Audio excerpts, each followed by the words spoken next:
Make sure that there is a seamless connection between people and technology in your businesses, and that's through the way you train and onboard them and the way they do business. And it's important that they take that you take real notice of any differences about how that might operate. And Graham mentioned a couple of LinkedIn equivalents. I think you mentioned Ushi, or this video in France as well, Zing, which is in 200 countries but very predominantly used in, say, Germany.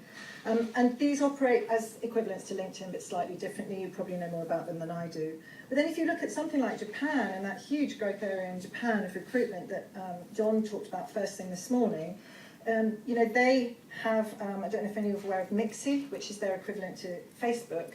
But in Japan, they don't put photographs on their equivalent to Facebook or any personal details. It's not, they protect their privacy. So training people how to use social media when you're onboarding people or as a consultant is going to be different in different countries depending on that social media technology. And also you need to look at the software technology, whether you're using global software, you know, if you're using a system that works globally like to support you like Bullhorn, for example, then the training is going to be the same, apart from compliancy differences, throughout the whole of your international network, you know, wherever you happen to be. But if you're using different systems in different places, that's also going to have an impact on your training. Of course, you need to look at cost, and, you know, in straitened times, training budgets are always squeezed. This is something for 30 years I've been experiencing. Whenever it's a tough market, training budgets get shrunk automatically. But I think, you know, I'm going to give you some stats throughout this half an hour that are going to evidence that that isn't always the right thing to do, and I would say that, wouldn't I?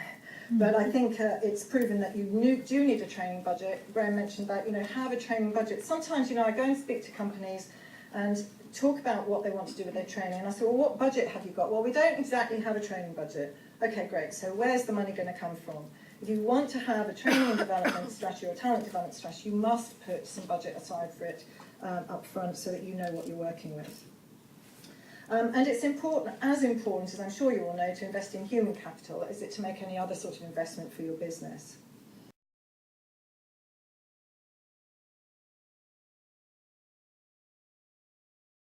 Is how we're going to communicate what we're doing internally to everybody.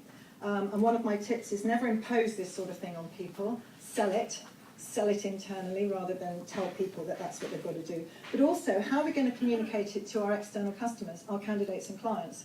Because this is what's going to give us a leading edge. And if we don't tell people we're doing it and communicate it effectively, then people won't know. And it can give you a real difference when you're up against competitors that are not putting in such a strategy in place. So those are the considerations. Now, this is not a finite list. I do appreciate that, you know, there might be another 30 C's or similar such words we could come up with. Reality is that's how many you're going to get today.